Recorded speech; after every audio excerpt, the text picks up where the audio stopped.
চাঁপাইনবাবগঞ্জ সদরে হাত বোমা তৈরির সময় বিস্ফোরণে দুজন নিহত হয়েছেন, আহত হয়েছেন অন্তত ৩ জন।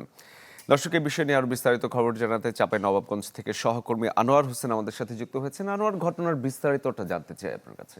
সানশাইন আটা ময়দা সুজি ভালোবাসায় তৈরি। হ্যাঁ শরীফুল, যেমনটি আপনি বলছিলেন, আজ ভোর ৫টা থেকে ৬টার মধ্যে চাঁপাইনবাবগঞ্জ সদর উপজেলার চরবাগডাঙ্গা এলাকার ভাটাপাড়া এলাকায় এই ঘটনাটি ঘটেছে কালাম নামে একজনের বাড়িতে, যেখানে রাতে বেশ কয়েকজন হাত বোমা তৈরির সময় বিস্ফোরণ হলে এই দুর্ঘটনাটি ঘটে। তো এই মুহূর্তে আমি আছি ঘটনাস্থল, সেই ভাটাপাড়া এলাকায় কালামের বাড়ির সামনে, এবং আপনি দেখতেই পাচ্ছেন যে এই মুহূর্তে এলাকায় আইন শৃঙ্খলা বাহিনী সহ সাধারণ মানুষের ব্যাপক উপস্থিতি। এবং কিছুক্ষণ পূর্বেই যেটা পুলিশ সুপার গৌতম কুমার বিশ্বাস তিনি ঘটনাস্থলে এসে পৌঁছেছেন, এবং পুলিশের একটি ঊর্ধ্বতন টিম তারা ঘটনাস্থলে এসে পরিদর্শন করছেন।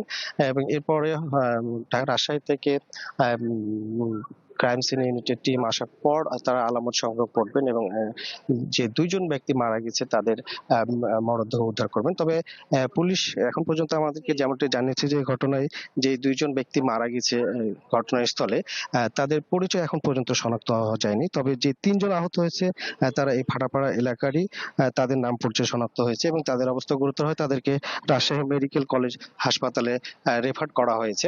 তো মোটামুটি এরকমটাই ছিল এখান থেকে। এখন ক্রাইম সিন ইউনিট আসার পর হয়তো মরদেহগুলো উদ্ধার হবে এবং শনাক্তের চেষ্টা করা হবে। আনোয়ার, ধন্যবাদ আপনাকে। দর্শক, চাঁপাইনবাবগঞ্জ থেকে সহকর্মী যোগ দিয়েছিলেন।